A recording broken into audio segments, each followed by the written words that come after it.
Hello, hello. Welcome to the Star Family Wisdom podcast. Thank you so much for joining us. I'm Jenna Layden, former Global Vice President for Whole Foods and Market and the founder of Star Family Wisdom. And I'm Sinead Willihan, former special needs educator and co-host of the Star Family Wisdom podcast.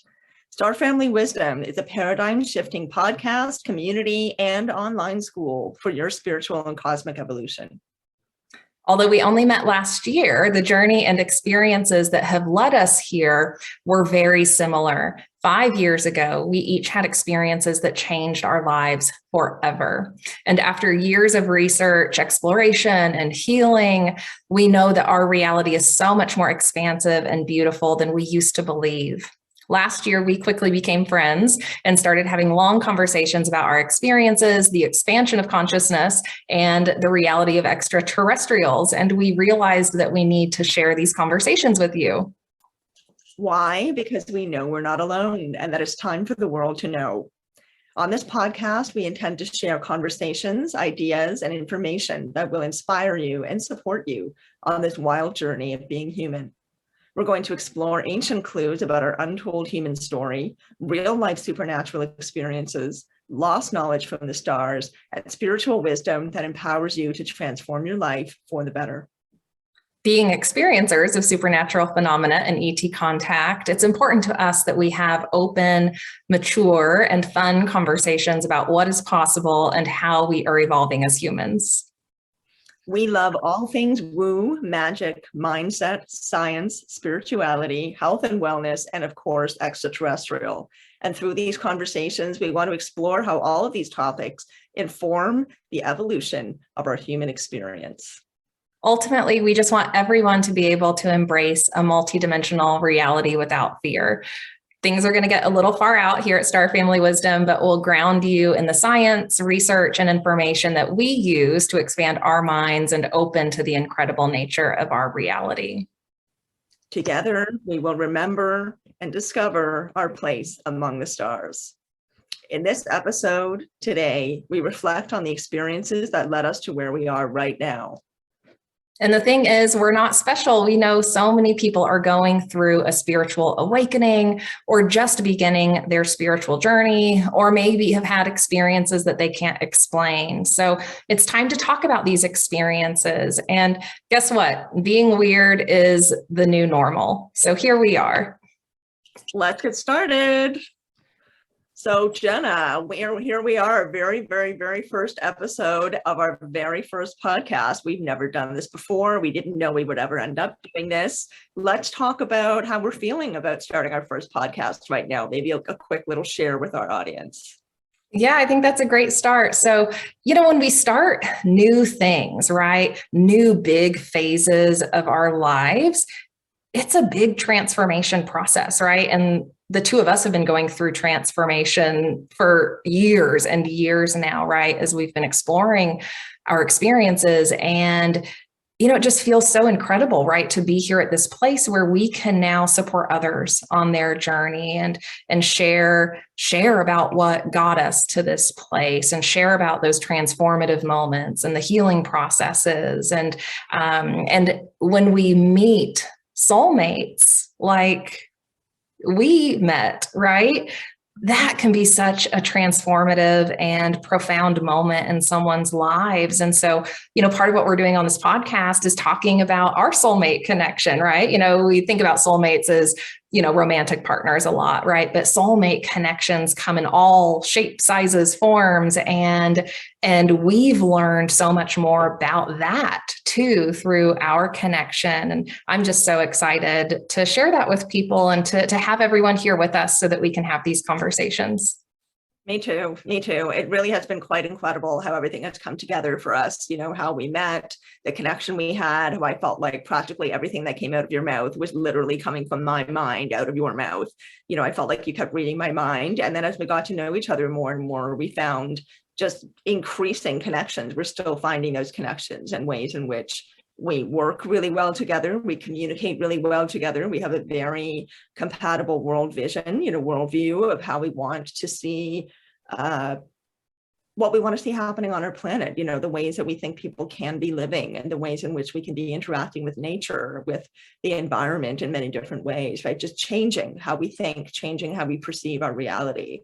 And so it has been really quite amazing, how it's all come together. And here we are sitting here right now, this day that we've half dreaded, have been so excited about all these weeks, recording our very first episode. And of course, we've had a million conversations together before, but this is kind of on another level, doing this to share this, we should share our personal experiences and our lived and learned experiences with other people. Yeah. Yes. And, getting to this point also was inspired by a lot of magic, right? Like by a lot of synchronicity. And we're going to explain and talk about like what that means, right?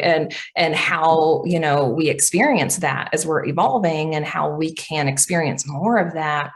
But it's been so incredible to see how our journeys have aligned in a way that has created the right moments in time, for this moment in time to come to be, right? And how those synchronicities and that magic positioned today's first episode on just the right day. So we actually had planned to record this first episode weeks ago. And one of the things Sinead and I have been talking about is the fact that we have to trust in the process. We have to trust in the universe, right? We have to trust in the guidance that is there for us, right? And that guidance will move us right in a certain direction, and it will shift, aspects of our reality to kind of force us, right, to do internal work, to force us to, do that healing process that needs to happen to reach a new level. And as we have been working to reach this level, right, we have encountered a lot of, what we might have viewed as roadblocks, in the past, but now we have been viewing as moments to get further aligned with our true selves, to complete aspects of our healing journeys that were really important, right, for us to be able to do this together. And so for weeks now, right, we have been working through when we would get together to do this recording. And there have been so many things that have come up. The universe has been saying, not yet. And then that day, the universe said, go. Yes. Yeah. That's literally what it's felt like. I mean, we know that last week, my modem failed. We've had electrical issues, technological issues, which some people in the community listening to this will probably be like, oh, well, of course, because that's somehow, that's sometimes how paranormal phenomena will occur with electronic weirdness. But yeah, it definitely felt less like chaos, although it initially felt a bit like chaos, but eventually we realized, oh, there's a purpose to this madness. This is meant to clear out obstacles, clear space, and clear space within us as well, within our mind and our bodies, to sort of be prepared to do this, because this is something that is so incredibly important to us, right? We're not just doing this for fun. We're doing this because we're really committed to this path. We're really, really committed. Our lives have been changed completely and totally by the experiences we've had with ETs in particular.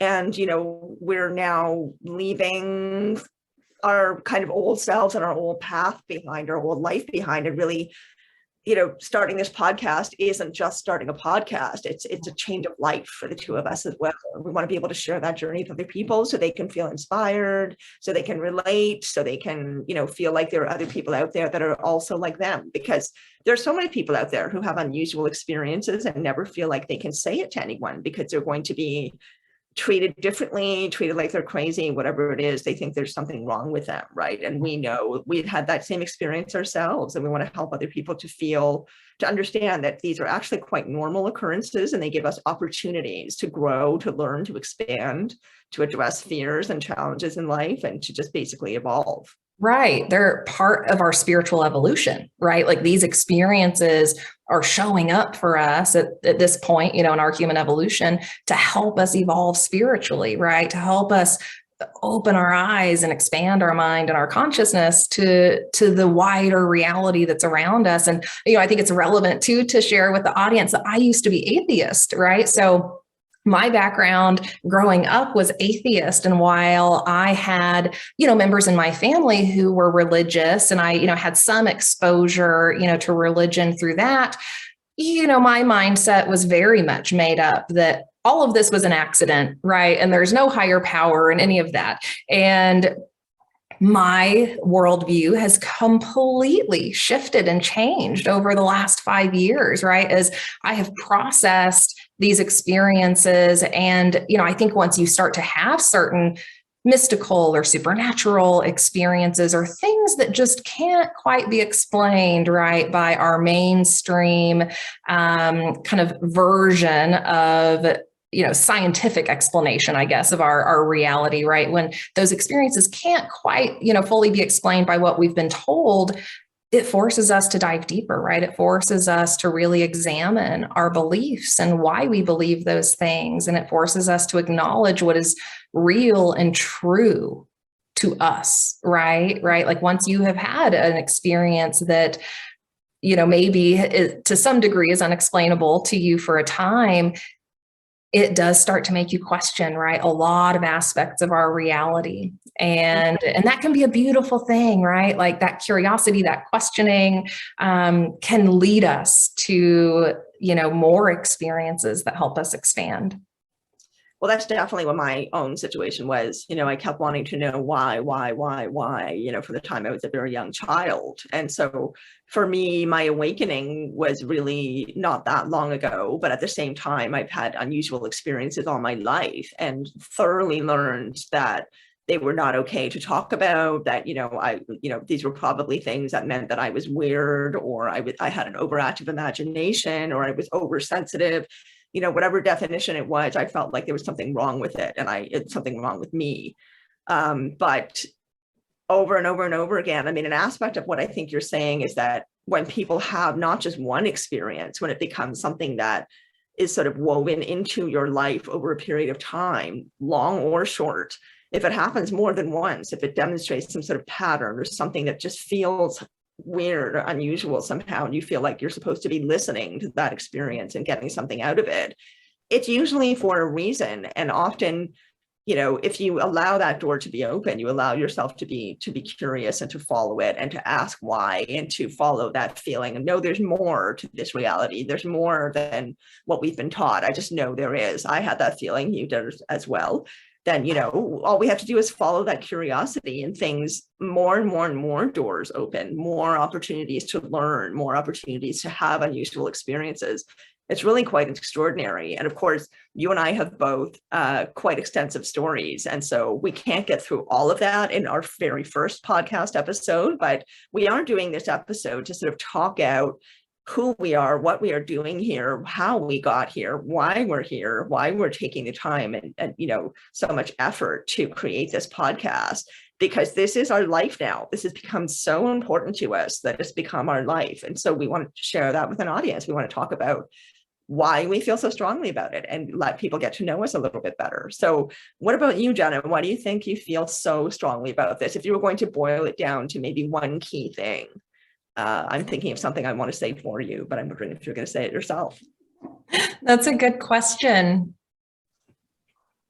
I think it has to do with healing, right? It's about helping the world heal, right? Like we can have all of these grandiose ideas of what's possible and, what we can create here on Earth. And some of that is true and will come true. But,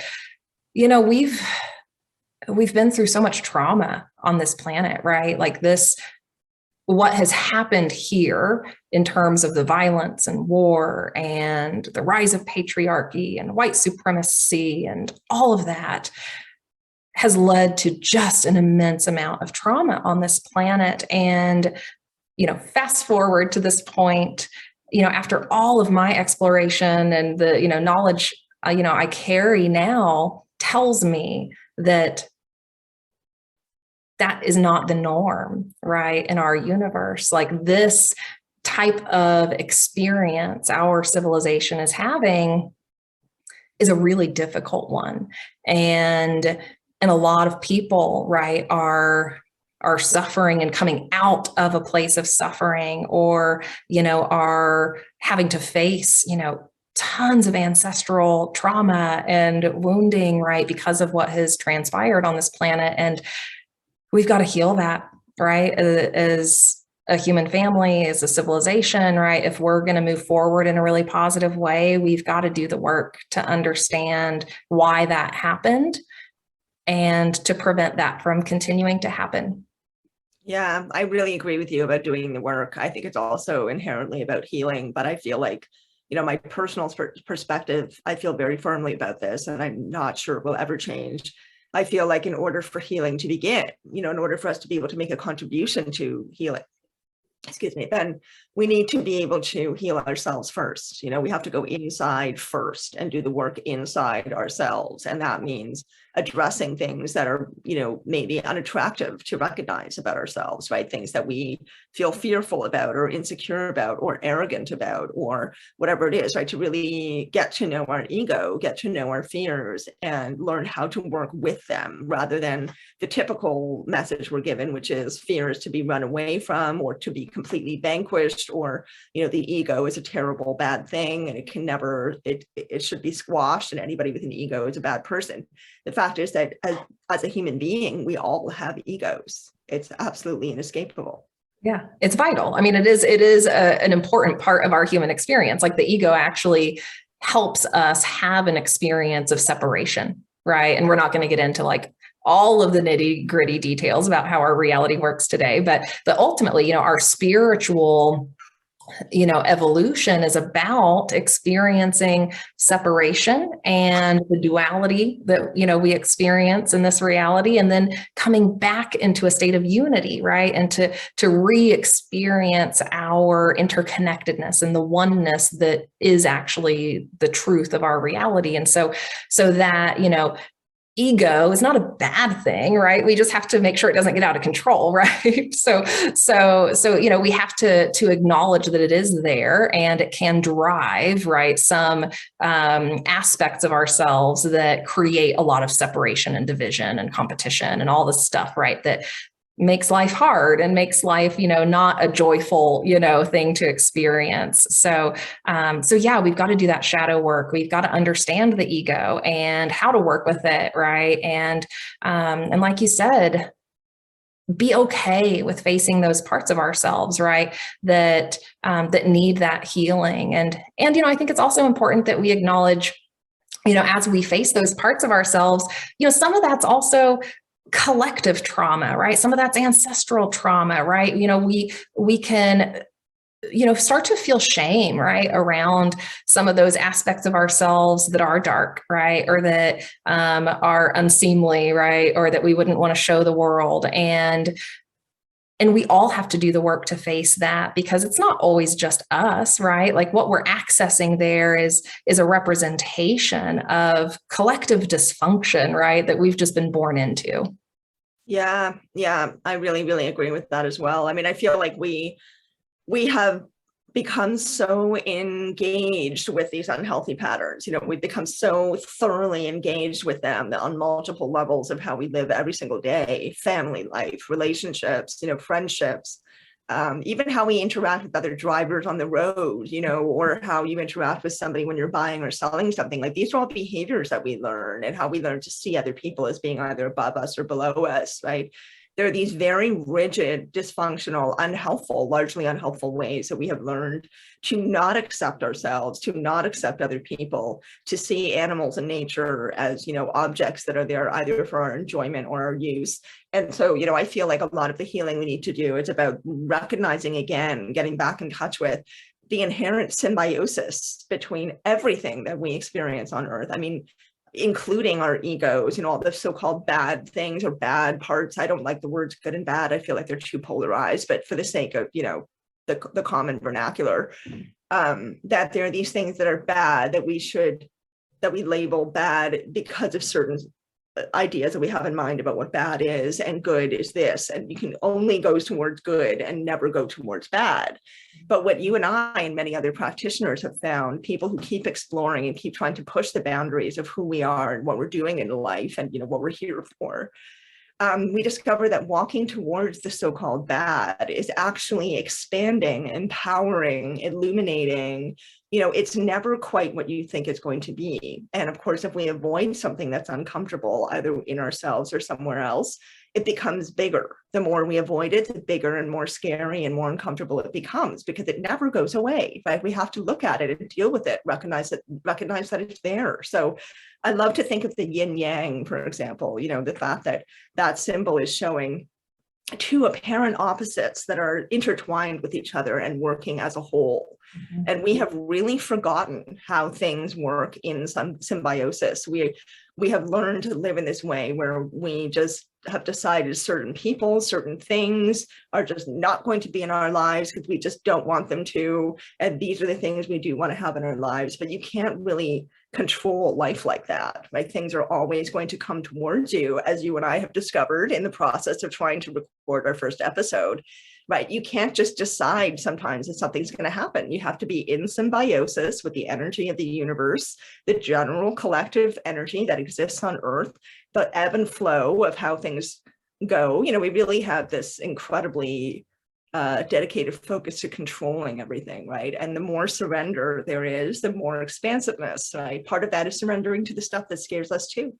Absolutely. Absolutely. Over the last couple of years, right, I have faced some big fears, right? And even stepping out as a person who, has had these extraordinary experiences, talking about myself as an ET contactee, right? When you step into those sorts of things, right? Like that really challenges you. And there are so many ways that happens in our lives every day, right? We are all, being confronted with things that we might have fear around. And like you said, once you take that courageous, brave step, the monster, right, that seemed like it was there starts to dissipate, right, and fade away, right? And you realize the inner strength and power that you actually have, right, to navigate your reality. And, I love what you were saying about the yin yang, like it's all about balance, right? We get,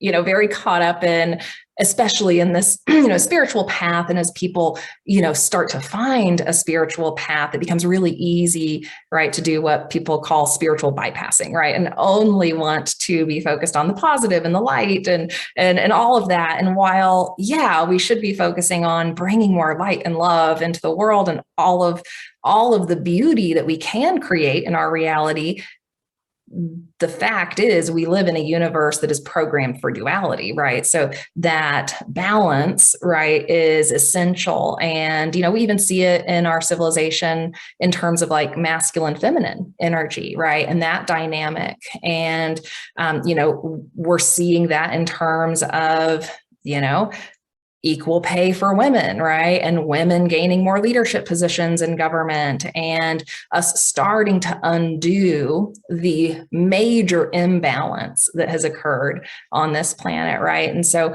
a lot of our, issues and dysfunction in our civilization, in our families, in our communities, in our workplaces, really stem from those sorts of imbalances, right? An imbalance, right? In some sort of energy. And, and a lot of time that gets perpetuated because we haven't healed, right, aspects of ourselves that need to be healed to bring that balance back into place. So, I think through, the conversations we'll have on this podcast and, with a lot of the guests we'll bring on, we'll explore that, in a really deep way too, especially in regards to our history, on this planet, right? And that history of masculine, feminine imbalance, and how that rebalancing process needs to occur for us to move forward in a really positive way. Agreed. Yeah. And of course, if we're not in balance with the world that we live in, how can we find balance? We have to see it around us. We have to see it reflected around us. We really are creatures who learn from the examples that are fed to us. And that's why we're so susceptible to things like advertising, right? And subliminal messaging, because we are people who look to example. And I think that that's not necessarily a bad thing, right? There are a lot of wonderful, wonderful examples in the world of people or ideas or knowledge or ways of being that are very healthy, that are progressive, that are, respectful about their life on the planet. But yeah, I mean, there really is so much dysfunction. And this just feels like, I want to mention the fact that we have talked about this a million times, and we've talked about this with friends in the community as well, that we feel like there's this gigantic shift. There's a huge opportunity that seems to be happening right now. This is what people are really talking about. It feels like we're approaching, a really, really, really important time that we're not even there yet. We're sort of heading towards it. And so many people in our community, meaning ufology, people who are experiencers, people who are spiritual practitioners, who are questers, who are seekers, anybody who's in the paranormal spiritual community, is really talking about this. And of course, there's all kinds of different theories out there about, what could possibly happen. But you and I really feel that we don't ascribe to one particular school of thought per se. We like to learn from all of the experiences and all of the knowledge that we gather. And we take what we feel works for us. And that's how we build our spiritual practice. And that's how we build, our belief systems and our ethics and so on.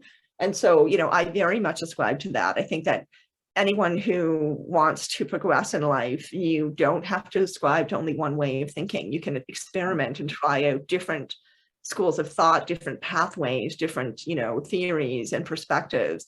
Just try them on like you do when you go to a clothing store and you're trying on different shirts that you might possibly want to buy, but you don't really know how they look or feel until you actually put them on.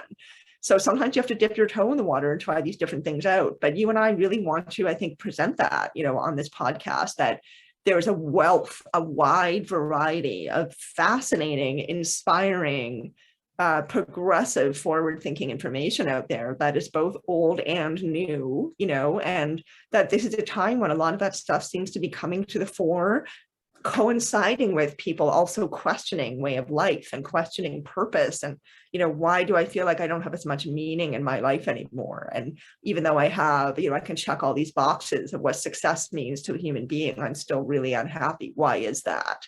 And I find that, that really, really is coming into the mainstream in many ways also, the emphasis on mental health, on female empowerment. But in our community, it's much more about consciousness, human evolution, the development of the human species, not just one individual am not happy, so therefore I need to go and buy some new towels, right? Like, it's so far beyond that.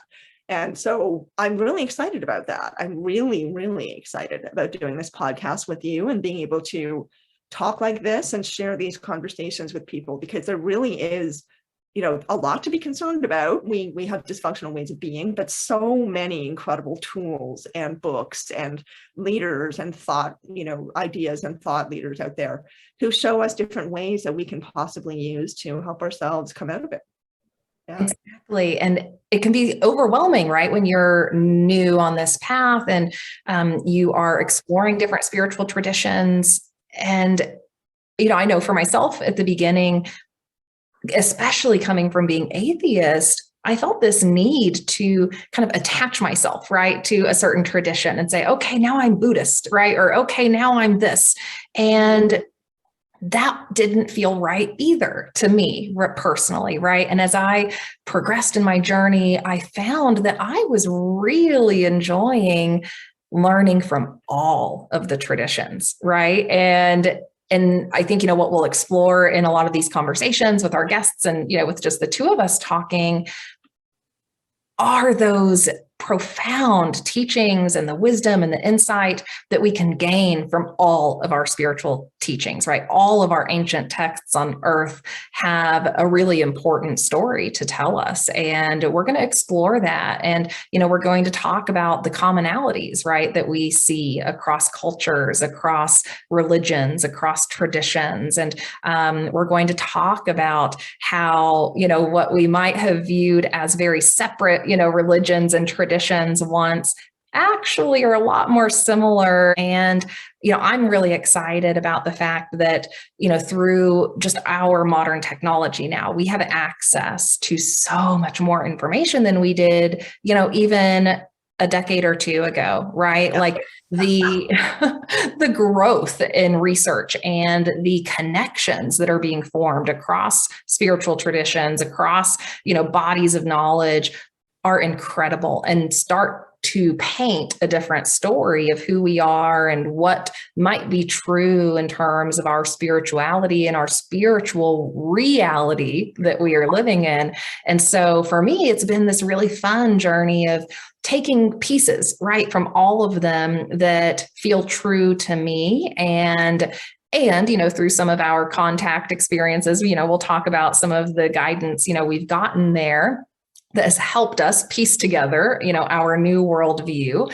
But there's beauty in all of our traditions. And I think it's important that, before we, get into, our personal experiences and all of that, that we acknowledge that, right? This is not about saying this tradition and religion is right and this one's wrong. Like, that's not what this is about, right? They're all true in their own right. And they all have missing details, right? And there are aspects of our human journey that have been misinterpreted. And, I geek out on that sort of stuff, right? Because I think it can be so fun, right? To explore our world with curiosity.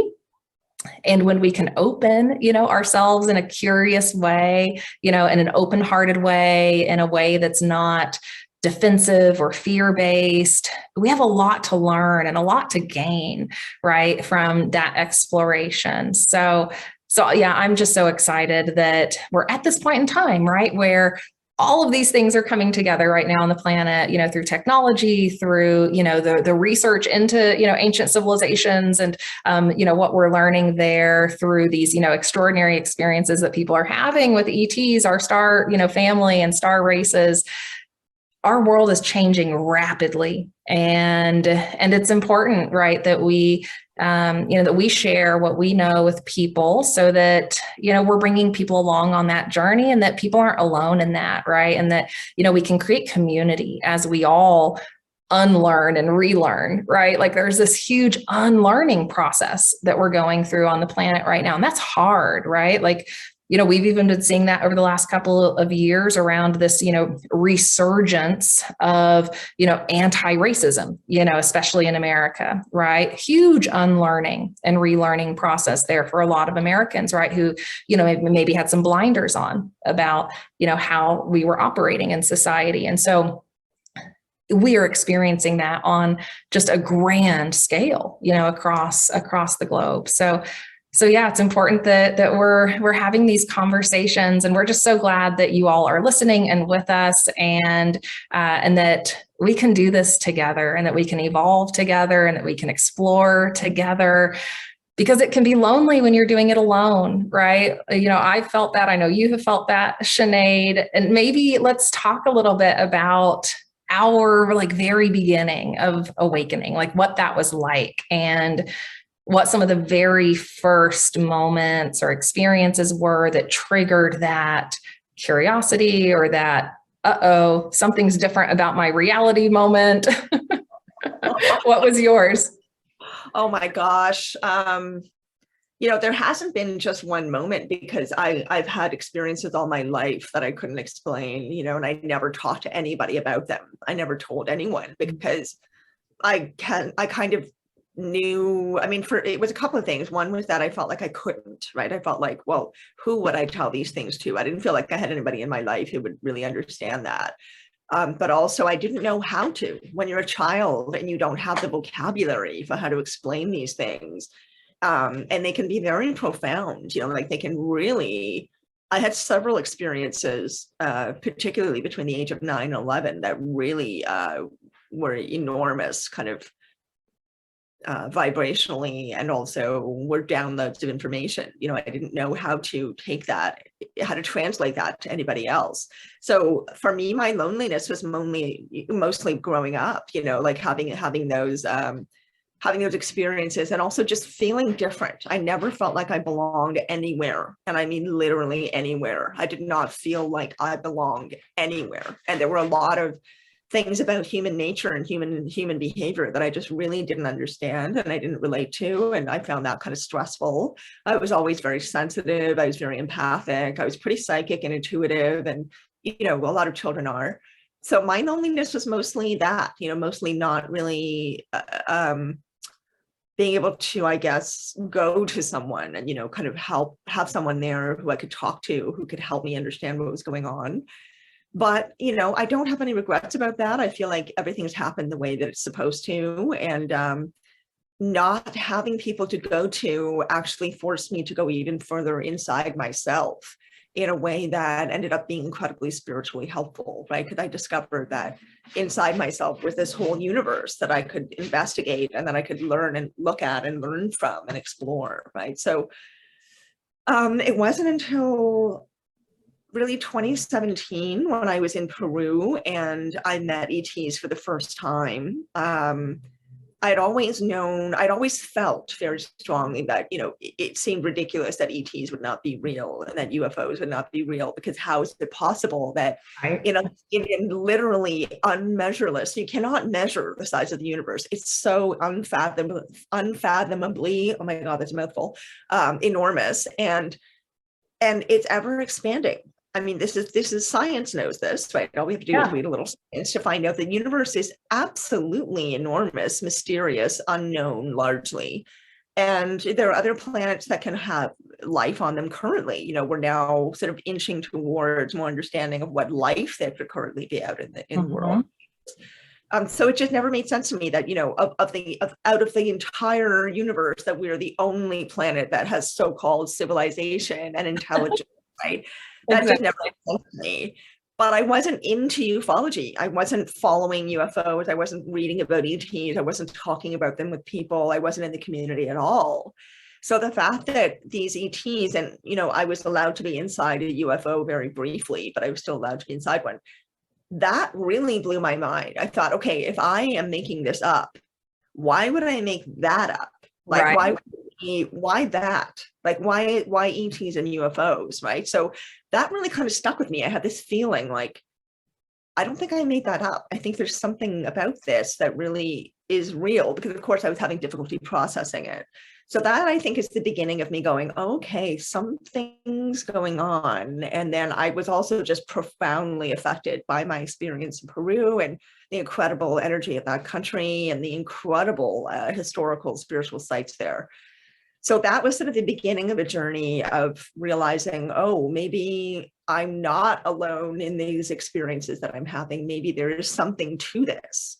So I started following it. And then lo and behold, 2 years later, I was given an absolutely gigantic awakening that I call the cosmic frying pan, like getting thrown in the head, like dong with the cosmic frying pan, it's time for you to wake up. Okay, let's start working. That's really what the message was. It was, yes, we're here. We've always been with you. We've always wanted to support you. Okay, we supported you lots. Now it's your time. You got to start working harder. We're here with you. Okay, let's go. And there was other stuff too, but it was this very, very firm, forceful message of, it's time. Like you're kind of, it really felt like, in retrospect, some kind of activation, the way people say it's an activation or it's an awakening. Suddenly you just go bing and you're awake in a whole new way before. But you felt like the contact and this connection with the beings was helpful, like supportive, like they're Absolutely. There to support you is the feeling you got.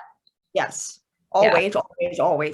always. I always felt like I had protection. I felt like I was being protected, guided, being given messages, being given information. And then it all started to become clear with that gigantic awakening, because they made themselves known to me, right? And then I asked them for proof and they proved it to me later, which I'm going to talk about on a later episode. But that is what kind of really just slingshot me right into the paranormal UFO community. And I wasn't lonely for long, because the awakening was so massive that that's all I could think about.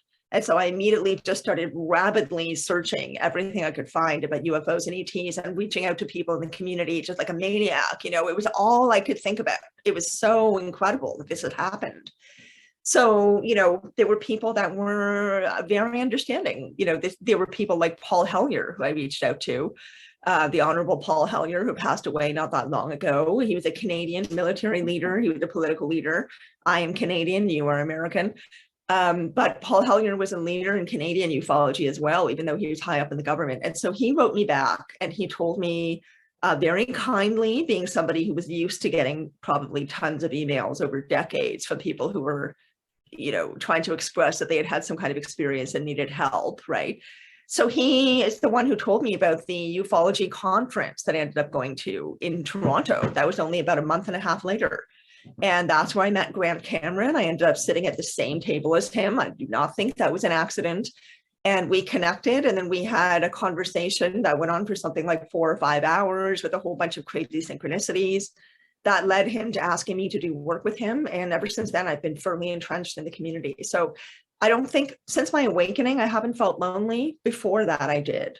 So community is so incredibly important. And you and I really emphasize that. And that's one of the reasons I wanted to do this with you. So bring it back to you and community and loneliness and awakening. What would you like to say about your own experience coming into this? So it's interesting because while we've had parallel experiences in a lot of ways, we've also had some opposites, right? So I grew up, not as open, right? Like not as psychically turned on. I had some of that as a child, but then it turned off for a period of time. And, I lived a very, normal atheist life, right? Quote unquote, normal atheist life. And got into a professional career at a really young age, which I now know is not a coincidence. So I progressed at Whole Foods very quickly through, various leadership positions. And that kept me very focused, right, on work and just getting that job done. And so for many years, I was not having extraordinary experiences until one day I had an extraordinary experience that forced me to question everything, right? And forced me to question, was this a coincidence? What is this? How did this happen? Right. And that experience actually was a relationship ending. So my awakening started that way. So I went through what some of you might have heard of being the dark night of the soul. So, sometimes our awakening, like Sinead said, gets triggered by this big cosmic frying pan. Sometimes it's a fun cosmic frying pan that kind of, jolts us open, but sometimes it forces us into a depressive state that then is where we do some of that work, right?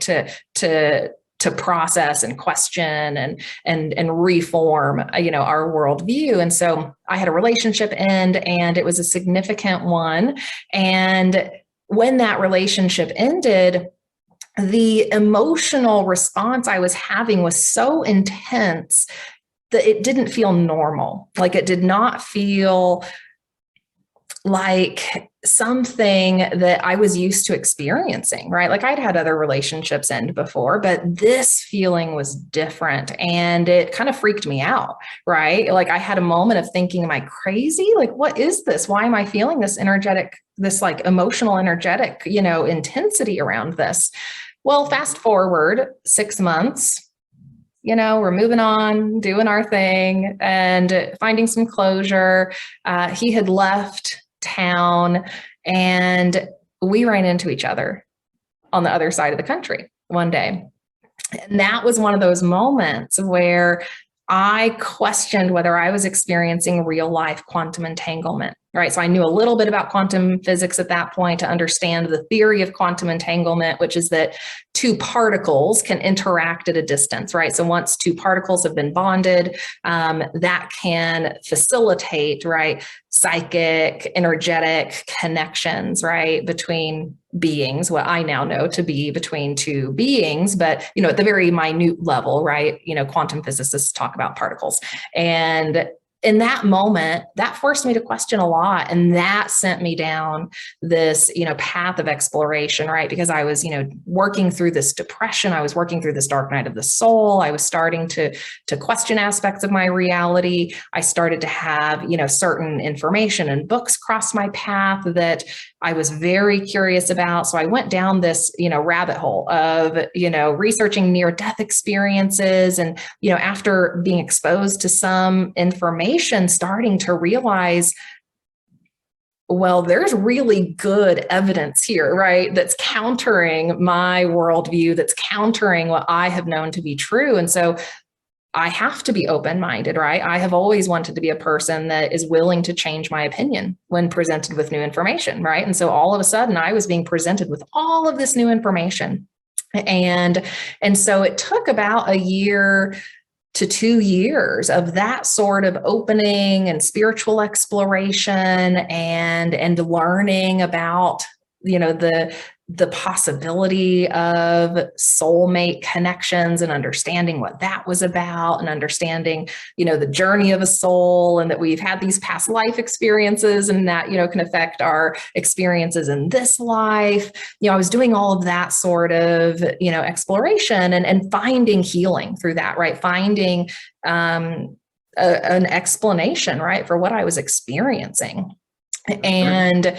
And then the ET contact started. So once I was far enough along in my journey to have, one, acknowledged that there are extraordinary things happening that are starting to be explained by science.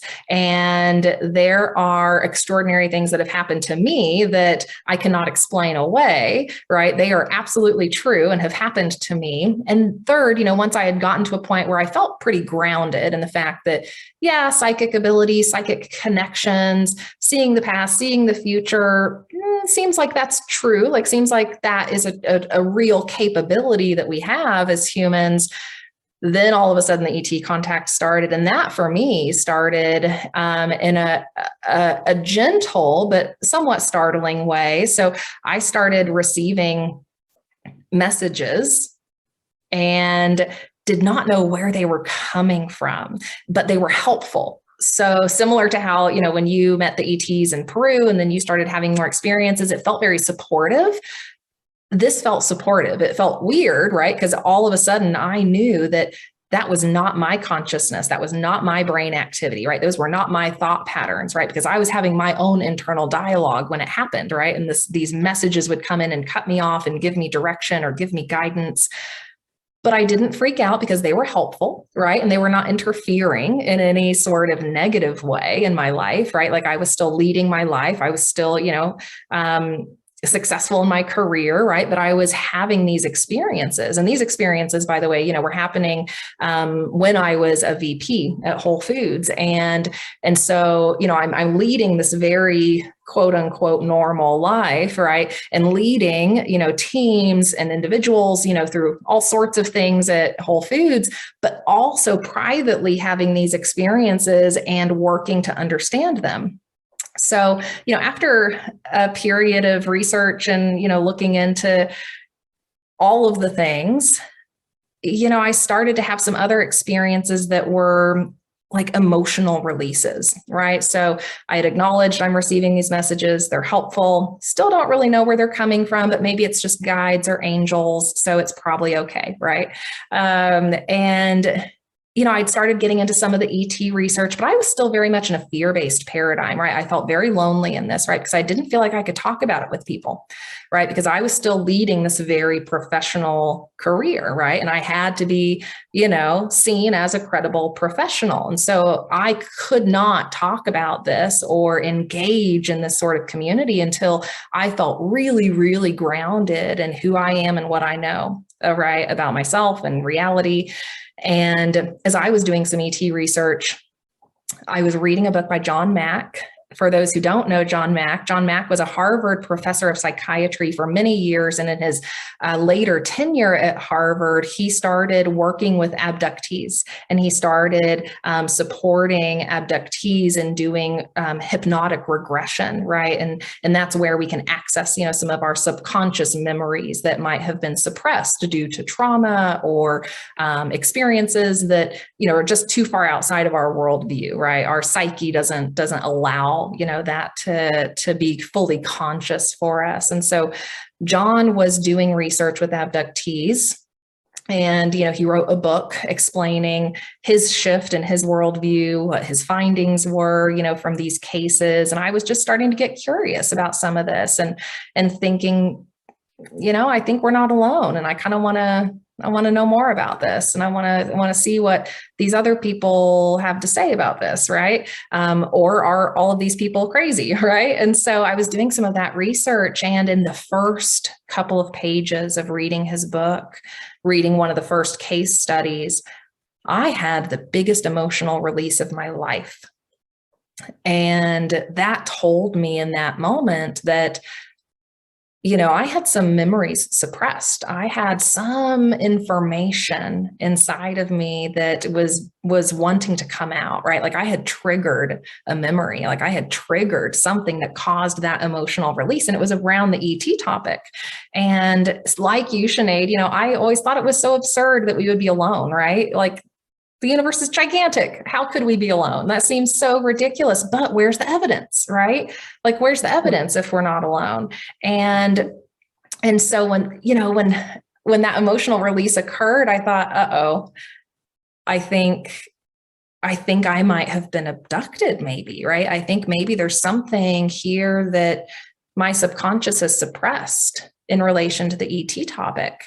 And so it took a little more kind of getting the courage up and working through, some of my fears to finally go through a past life and hypnotic regression where I could access some of those subconscious memories and learn about, my soul and what my soul has experienced and what my soul's connection with the ETs are. And so that regression experience explained a lot of the experiences that had started to happen for me over the last five or so years.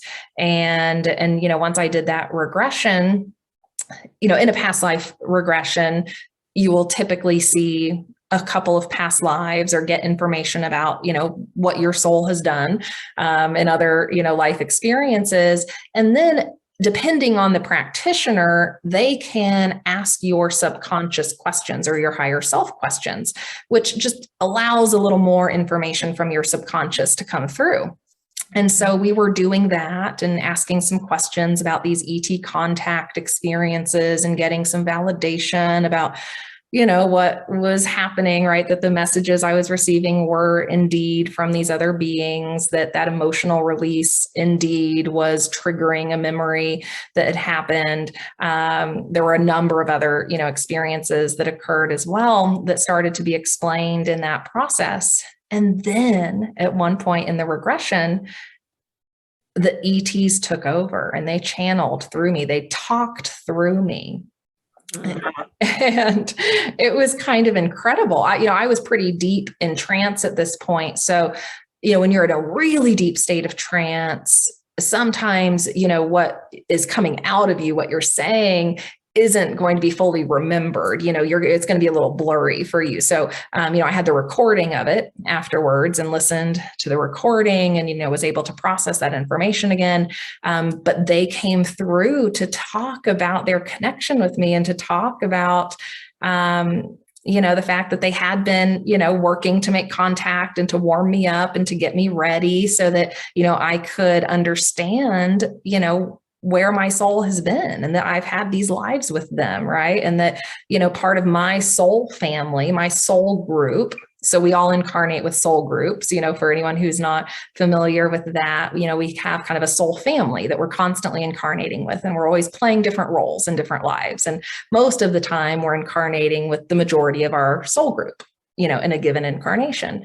Well, in this incarnation, part of my soul group is on a starship. They're still in that advanced civilization, and I'm here.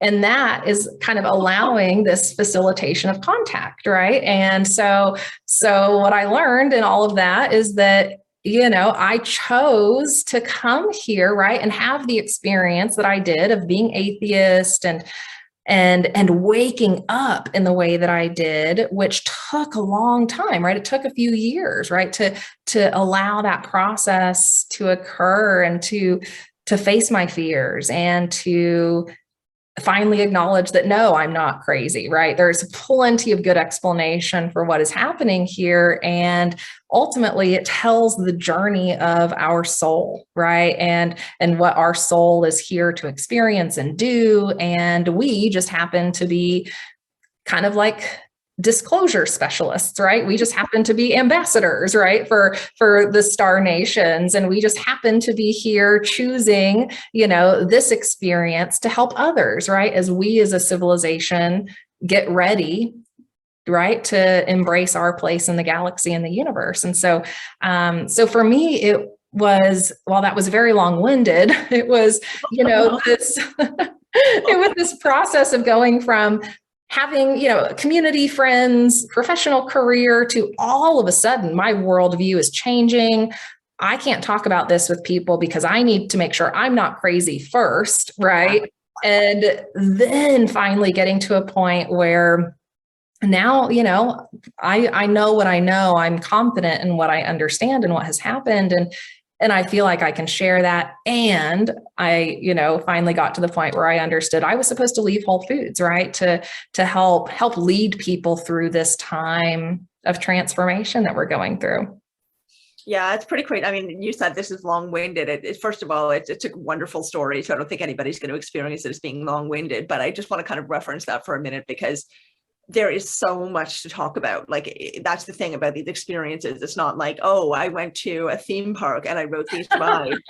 I ate some candy and then at 5:30 we came home and that was it. Like, right. It's just, it's so ineffable in so many ways, right? Like there is my most recent experience. I still haven't really been able to tell you about it because so much of what I experience, and I know this is true for a lot of other people, it's not words. You cannot find the words. It's as if our English language is not sufficient to explain it, right?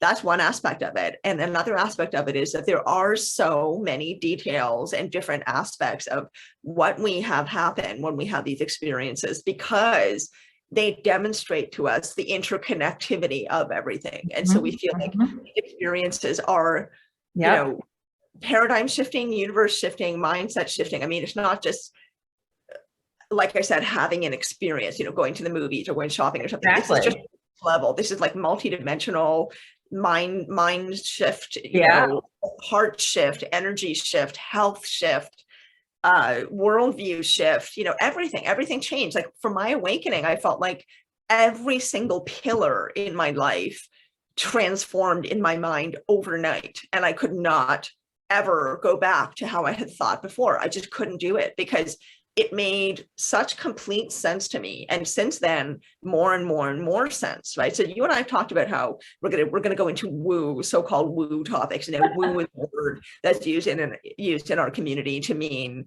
stuff that is really sort of off the, outside of the box. And woo. Do you mean woo woo? Woo, woo, at 3 times woo, 4 times woo. How woo can we really get? You and I. But, woo is a word that's thrown around in our community as a kind of sarcastic, tongue-in-cheek reference to stuff that might sound completely bonkers, but could still be true, right? But the thing is, a lot of it is true. It is. It just it is. Necessarily because we experience it. We experience it over and over and over again, and because of how profoundly it changed our life. And I am so excited by the fact that, as you referenced earlier, there are now major schools of thought, medicine, philosophy, quantum physics, all these really, to use the word again, pillar kind of sources for information and thinking and progression. Technology is another one that are now all conjoining. They're starting to realize that the things that you and I are currently talking about and that we will continue to talk about, that these things are not crazy. They are not triple woo. They are actually based in physics. They are based in science. They are based in, the evolution of our understanding and our information and our learning. And I feel like it's sort of silly that, in the past, things that have seemed impossible have just been immediately brushed off because they were not explained by science, as if we had all the information that science could possibly ever hold, and we had all the information that medicine could possibly ever hold. Like we're done evolving. Right, like we're done. We've reached the end. We have all the answers. And so anything that doesn't fit within that, well, it's got to be ridiculous. It doesn't make any sense. I just don't understand that. I've never understood that. How is that possible that we know everything?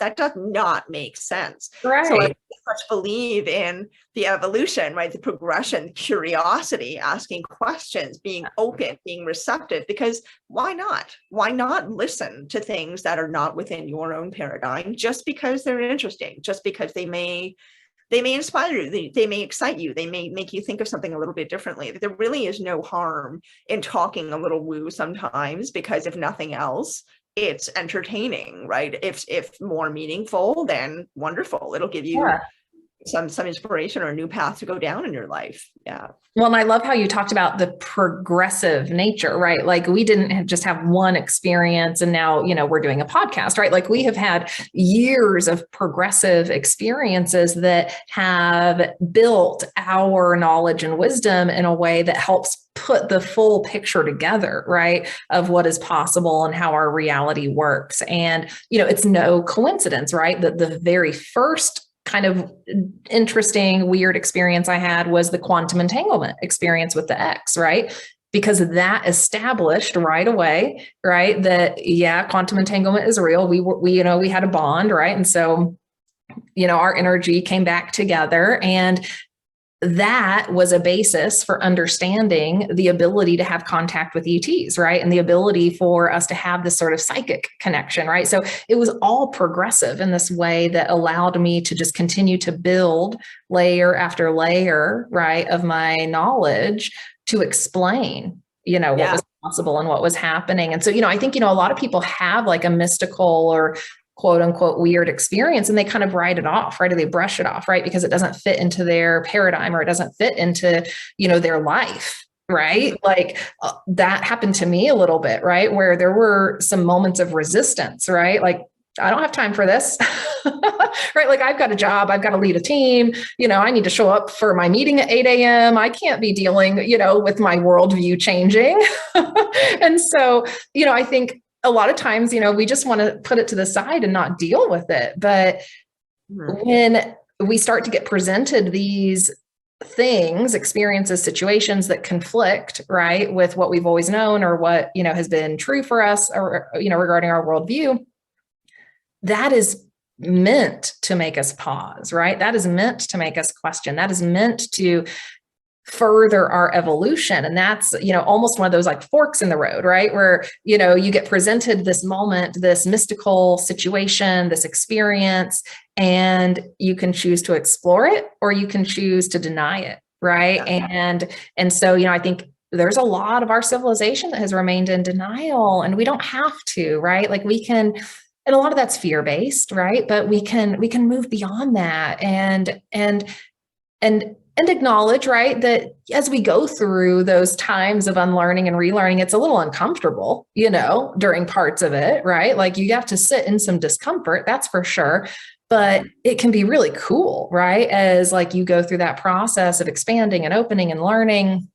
And so it's all progressive. And so, I think one thing, I want to share with people is that what I now know to be true too, is that our higher self, our spiritual team, the universe, our subconscious, it will not reveal too much too quickly most of the time, right? Like most of the time we will have these progressive experiences that allow us to open slowly, right? That aren't, a giant, frying pan moment. Sometimes we need those, right, to help us wake up. But most of the time, our higher self, the universe, spirit is guiding us in a way, right, to help us navigate this awakening in as gentle of a way as we can, right? Like there's no getting around the fact that awakening can be a little shocking, right? If you're in that process now and you're listening, right, there's moments of it that can feel a little shocking, and that's just the truth of it. But, it can be really beautiful, right? Once you sit in that discomfort, let that happen and start to get curious.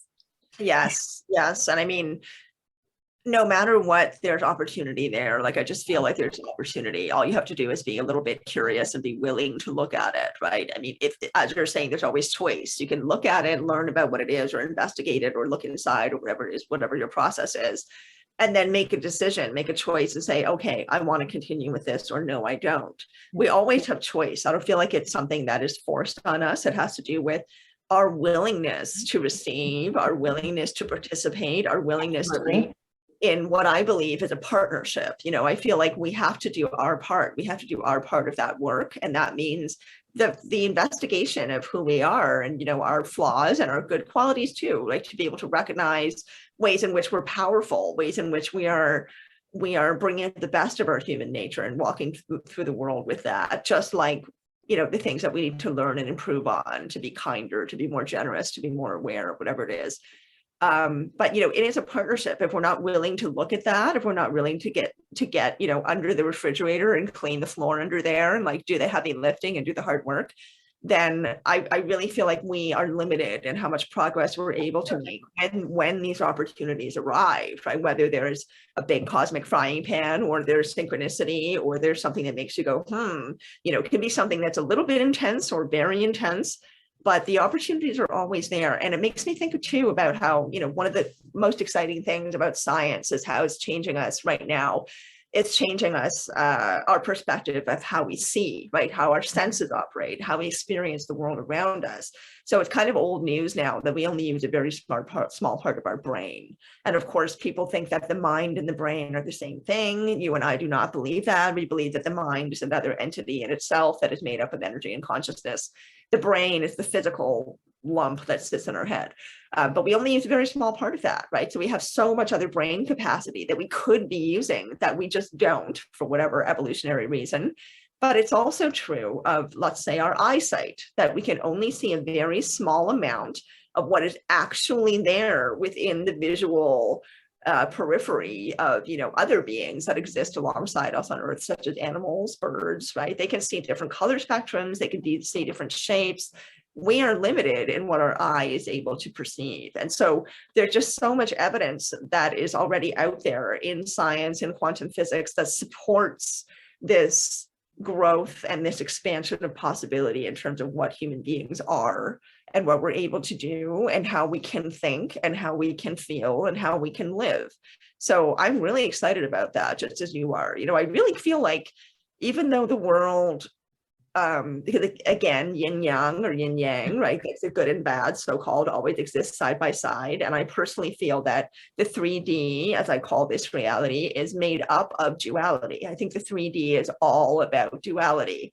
And the more we're able to embrace that as wholeness rather than oppositional forces or separation, the more we're able to embrace the wholeness of what is here, including things that we think are woo, that we think are crazy, that we think are, just because they're an interesting possibility, why not investigate them and see how our perception, our mind, our worldviews, our experience change as a result of just being willing to explore, Exactly. So I think right now we have so much opportunity to explore things in ways that we never have before. You were mentioning the growth of the internet and the ability to connect with people all over the world. We have so much exciting possibility to learn right now, so many options. And so our podcast is going to be helping to deliver some of that to people out there, our listeners who are curious about what exactly are we talking about? Like, who are we talking about? What information are we talking about? What is the research? What are the great books to read? So we're going to get more detailed over time. Right now, we're just kind of letting everyone get to know who we are. Exactly. And another thing we will be bringing you, because my background, comes from Whole Foods Market, spending years in the natural and organic food retail industry. I've spent tons of time exploring products and brands and working with suppliers. And, the mission at Whole Foods was really based on making the planet better, right? And producing food in a sustainable way that makes people's lives better, right? And allows them to live sustainable lives and helps heal the planet and the soil. And so there are amazing conscious brands out there doing such good work to help the planet heal. So we will be bringing you discounts on conscious brands, some of our favorite products, brands that are doing really good work to change the world and to change the paradigm of how food is produced and how we can really take control of our health and wellness. So now might be a good time to take a short break to bring you a couple of discounts from two of our favorite brands. So a big part of my spiritual journey has been a focus on my health and wellness and learning about the mind-body connection. And we know so much more about our biology and the brain and how we can help the body rejuvenate and stay healthy. So I've started to become a biohacker. And what that really means is that I'm following the latest science on mind-body health, and I'm optimizing my supplement routine and the foods that I put in my body for maximum health benefit. And when we're beginning to focus on our health and wellness, sometimes making all of the changes to our diet can be overwhelming. So starting to take high quality supplements can be a great way to help your body and brain receive the nutrients it needs to perform at its best.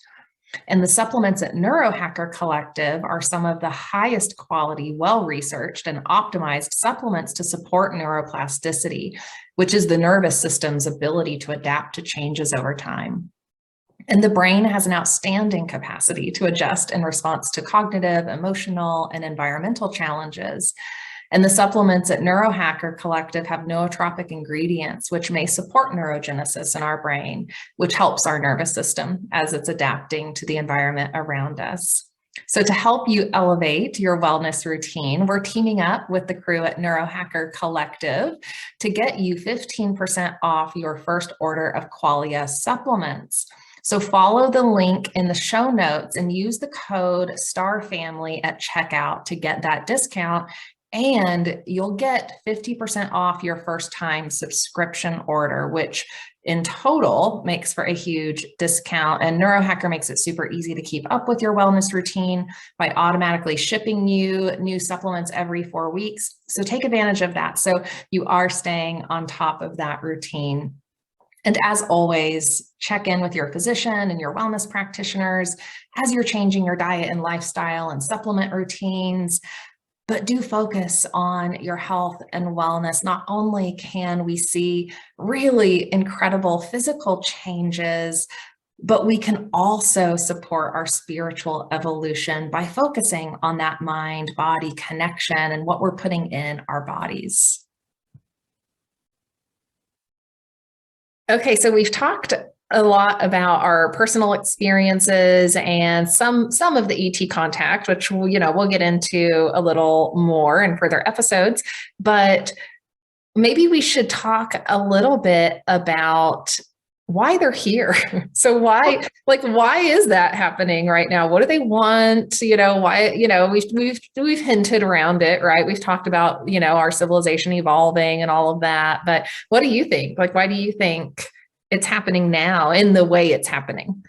Okay, so I think a few things. I think that, it's important that we recognize that our experience, the experience that you and I talk about, and, what we've gleaned from our research is still it's still in progress. Like you and I are still learning and still figuring out what's happening for us, what that means, what is our interaction with them about.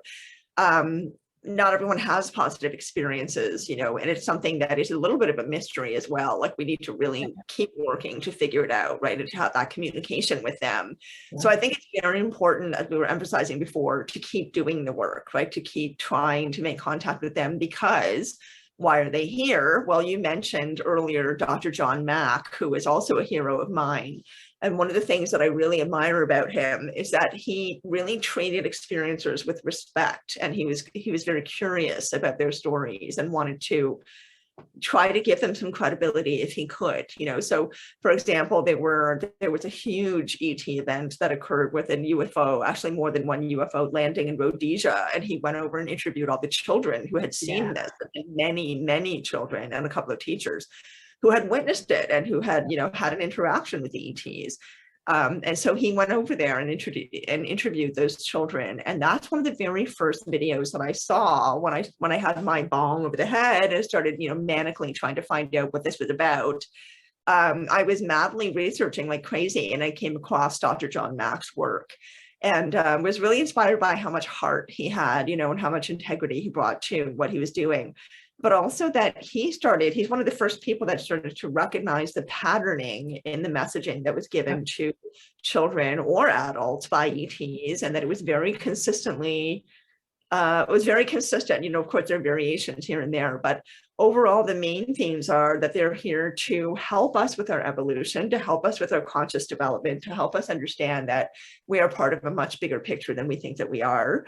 And then another part of it is to help our planet. A big part of it is to help our planet, because Earth is a very special place, and we're incredibly fortunate to be living on such an unbelievably beautiful planet that has everything we could possibly want or need to survive.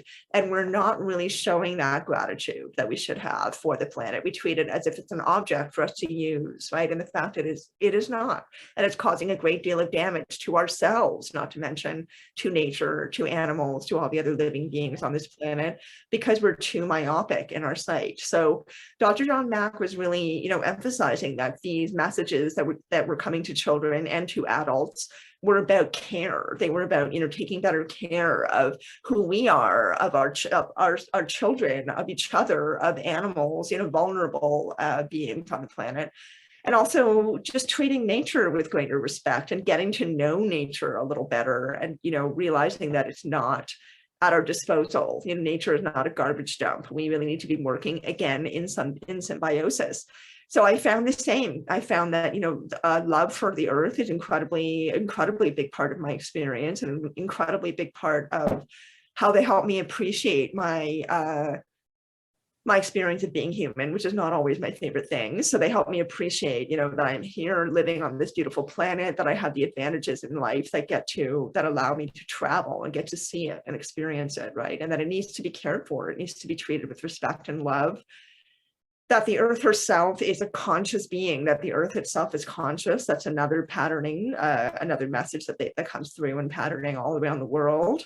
And, I really think that it's about, essentially, if I was going to boil it all down to something, it's about bringing us back to our heart consciousness, to the deepest kind of wisdom that we can have, which is not just all left brain thinking. It exists in the heart. It comes from compassion and empathy. And if we don't carry those things inside ourselves, then we're going to continue seeing separateness and division and conflict and creating it, and not seeing the earth as being one and the same as us, an organism that exists in symbiosis with our own organism, right? Our own sort of little biosphere that we walk around in every day. So, I think that is the most important thing. And that if the more we do that, the more we evolve, the more everything else kind of falls into place, right? If we address the growth, the support, the expansion, the fruition of our heart consciousness. Yeah. Oh my gosh, that is so well said. Yeah. I mean, it's about helping us open, right? And experience more love, like at its purest form, that's what it is, right? Like reminding us of, all the things you've just said, reminding us of, our connection with each other and the earth, and how we can bring that back. And, my experience has been very similar, in terms of my understanding of, why they're here. And I agree. John did an excellent job of outlining, the patterns among, experiencers and abductees, and the messages, right, that were coming through. While, a lot of the initial ET contact experiences people have had, might have been scary, or seemingly negative at first, they give way, right, to this greater understanding, this softening, right, that can happen as we awaken, as we go through a spiritual evolution. And, so many, the majority of experiencers, right, have come to this place, right, of wanting to protect the earth and wanting to protect all of us, right, and wanting to see us flourish. And, I think that's such a beautiful message to understand that we have so many supporters out there, right? They are here at this time because we're at a critical time in our evolution, right? I think they have guided me in a lot of ways to understand our past, to understand our history, and to understand the cycles that human civilization has gone through. And, we'll talk about that in later episodes and get into, some of the fun, ancient history research that's there. But ultimately, this human civilization, this modern civilization, is not the only one that has existed on the planet. And there's vast evidence for that. And we go through cycles, right, of expanding consciousness and cycles of contracting consciousness. And we are coming out of a cycle of being really contracted, right? We are going into a part of the cycle, right, where we are expanding. Our consciousness is expanding. We, as a planet, are in the right, position in the galaxy and the universe to allow that to happen. And there are, very real scientific things that can explain why that occurs. And so, when you start to understand those cycles, that our planet goes through, it can help us realize that we are coming out of a period of forgetting, Like we forgot a lot of our human history, and or some of that has been suppressed for various reasons. And there's a lot about that history that involves ET contact. That is my opinion at this point. And I'm excited to share that with people, because I think that's, an important part of our awakening experience, is to, understand where we maybe have misinterpreted parts of our history. And we're transitioning eras right now. We are moving into a new era as a civilization. And when that occurs, contact picks up, right? Because we're ready for like that next, right? Like level of advancement, right? We're ready, to move up a notch, right? To move up the ladder, so to speak. And so that seems to have been true, in a lot of previous eras of human civilization. And we're experiencing that now. And we have, kind of a perfect storm, right? Of, that forgetfulness that we went through as a civilization that has caused a lot of the issues, we are seeing now on, the face of the planet, and the ecological crisis, right? And reconnecting with the earth in that way that will sustain our lives long term. The star family, that I'm connected with, my specific star family, guided me to shamanic practice and to become, a practicing shaman. So, I've been studying and training with a lineage of shamanism from South America, from Peru, actually. And it now is very clear to me that the reason I was guided to that and to embrace the shamanic traditions was to not only kind of reconnect with my Cherokee heritage, because I'm Cherokee from Oklahoma, but to also remember and reconnect with the original wisdom that the shamanic and indigenous cultures on this planet have preserved, which is a way of life that is still very interconnected and still very in reverence, right, to the earth and her as a being, and to, all of our relations, right? And it's this way of life that speaks to living in harmony, right, with everything around us, that, we can't take more than we give, right? We should be viewing all of life, the animals, the insects, right? The whales, the fish, right, as, conscious beings, right? And the shamanic traditions, while many of them are also highly advanced in their understanding of the mechanics of existence and how energy works and how we can, manipulate and alter energy, they also, still live in this,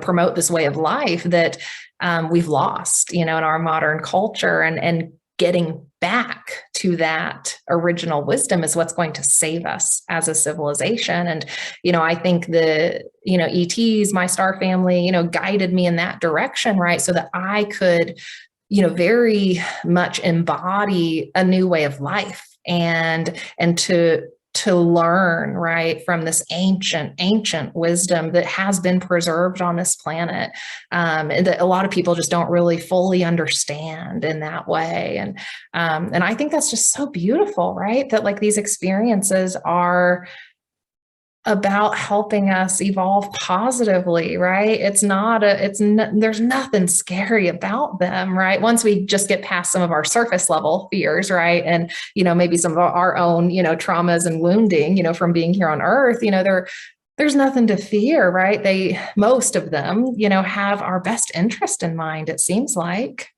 That's what it seems like. I mean, I don't think we can say with any finality, all ETs are this way or all ETs are that way, because that's one of the things you and I are going to investigate, is how people either highly idealize them and think that they're nothing but love and peace and they're only here. And that's been our experience. You and I have only experienced positive things. We've only experienced love, guidance, support in a really incredible way. But that's not everybody's experience. Why is that? We don't really know. Like, did that have to do with the mindset and the karma of that individual person? Does it have to do with the ETs themselves?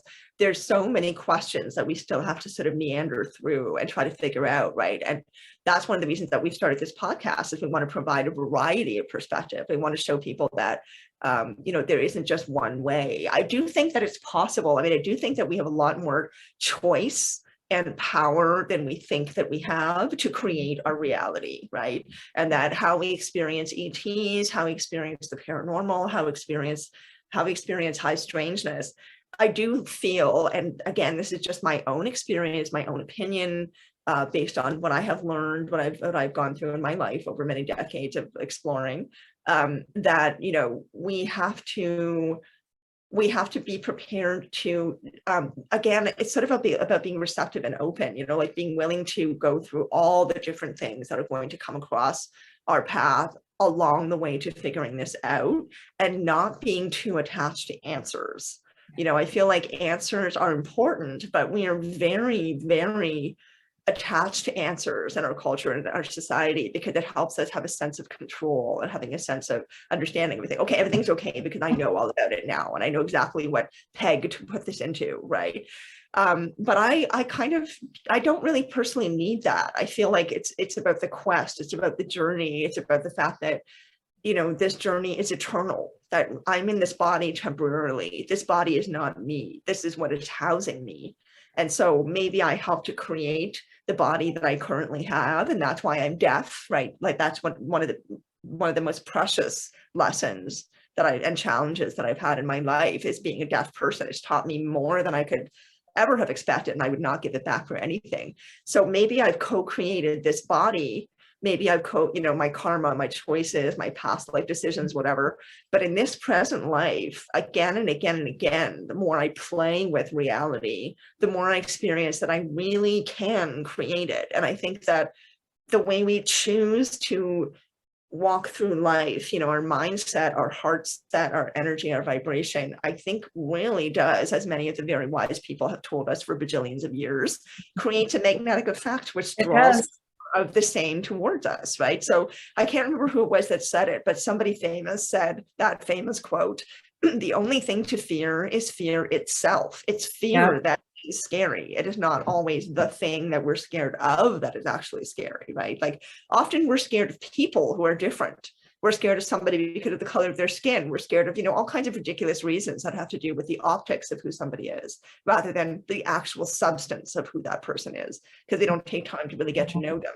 So I just think, it's about doing that exploring, doing the investigating, being willing to be a little uncomfortable, being willing to try to see someone differently or see yourself differently in order to keep, expanding and progressing. I'm kind of repeating myself a little bit right now, but I just think there's opportunity to learn everywhere, and so much of it is our choice. It is our choice. I agree. We teach about that at Star Family Wisdom, right? So Star Family Wisdom isn't just a podcast. We offer courses and programs and, digital products that support people in their evolution. And, one of the things I teach is about manifestation, and, manifestation has become kind of a woo-woo thing, right? But, the ETs teach us about manifestation, and what that really means is creating our reality, right? Becoming the master of our reality and mastering our vibration and mastering our thoughts and emotional control, so that what the universe is reflecting back to us is what we really want to experience, not some distorted version, right, of the reality we want to experience. And so, when we talk about facing our fears and, negative mindset, right, there are so many tools, we can use to, uproot those limiting beliefs and shift our mindset and raise our vibration. And, if that's something you're into, go to starfamilywisdom.com. We've got lots of great resources and free content you can take advantage of. But know that, a lot of what, we're teaching on the Star Family Wisdom site has been guided by our star family, right? It's been guided by the ETs and how they have helped us understand how reality works, right? And have helped us, through our healing and transformation process. And we want to pass that on to you guys. Mm-hmm. Yeah. I mean, even just to have a little bit of a peek behind the curtain of what we think is normal is just so paradigm busting, like even the tiniest little peek, I know, right? Yeah, Yeah, so we hope that we're going to kind of blow your lives apart in the best way possible by giving you lots of juicy information, not just tiny little peeks behind the curtain, but, you know, really amazing speakers, really amazing information, really amazing insights, and people who have been on this path for a long time and have a great deal to contribute. So please, please, as Jenna said, if you're curious and you want to stick with us, which we really hope that you do, because we're glad you're here and we love our community. Community is very important to us. Keep following us on Star Family Wisdom Podcast. Follow us on starfamilywisdom.com. Of course, like and subscribe, share the word with your friends, and you know, get in touch with us. Reach out and let us know what you thought of our very, very first episode. We'd love to hear from you. Yes, yes. You can email us at support@starfamilywisdom.com. That's a great way to get in touch with us. Give us your feedback. Let us know what you want to hear about. Let us know, if you have favorite speakers you want to see on the show. We are constantly planning. We'll have events and lots of things that we'll be doing together in community as well. So let us know what feels good to you, what's going to support you on your journey, and what you want to chat about, because these conversations are for you. These conversations are meant to help us all on our journey and to help us navigate this journey in a way in community, right, where we're not alone. So tune in every Tuesday and Thursday. We'll be releasing new episodes, and we'll see you in our next chat. Thanks for being with us. Thank you so much for being with us, everyone.